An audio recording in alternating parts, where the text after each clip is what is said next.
don't know if you saw recently that particular interview with that particular author who was on a TV show literally moaning about the backlash that he'd received after releasing this tawdry tell-all book, basically saying that his father had been hounded, all that sort of stuff. And you kind of think, what about the vitriol that's been poured over senior members of the British monarchy and associates? It's funny, isn't it, how suddenly they turn themselves into victims. Oh, you're making my life so difficult. Guess what? You started it. That's the problem. Interesting to note. But now things are taking a turn darker for that particular person who's written that particular book. As ever, let me explain. Hi, good morning. Neil Sean here. Nice to see you as ever, and thank you so much for joining me today. We'll have a wave. I know it keeps me warm, honestly. Yes, thank you. You're right. By the way, I was just looking at something today. Be careful, all these things that you think are good for you. Marmite, yes, not as good for you as you think, A lot of purines in there. I know. Do you know what they are? No, it's not the way I'm stood, honestly.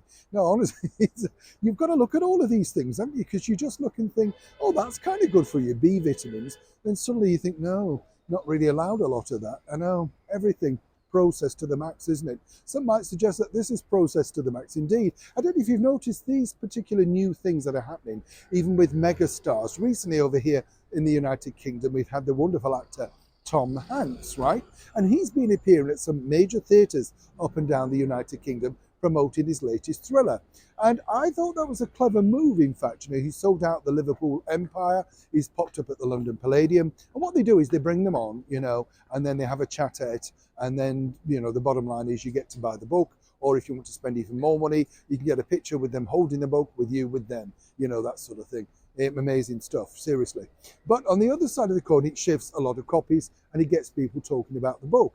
This was the problem now, or should I say this is the problem now for that particular author. You see, the publishers were hoping to do a similar event, put on a big sort of theatre, invite lots of people, dedicated fans, and this particular author would be chatting to, that's right, the audience and answering questions.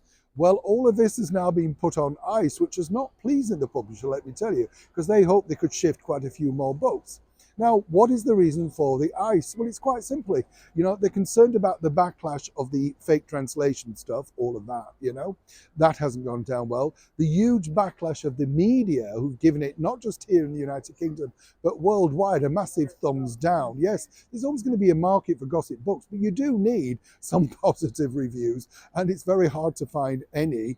And so that is another problem. But of course, it's the expense. Putting somebody like that in a theatre, you need a lot of security. Someone would very likely want to jump up on stage and maybe throw water on them or just get some attention that way. So while this particular person is moaning on about how difficult his life is and it's all turning back and they're trying to abuse his family, yes, you wouldn't wish that on anybody. And yes, he's right. It should only be centered on him.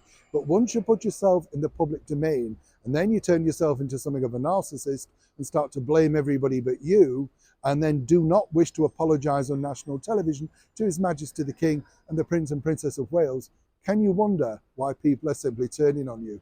As for Harry and Meghan at the point of recording this, still no apology, still no word. Interesting though, isn't it? Now, but it would appear that the venture that he thought was going to sell a lot of books, well, by his own doing, is making sure that won't be happening. Neil Sean in the very heart of London.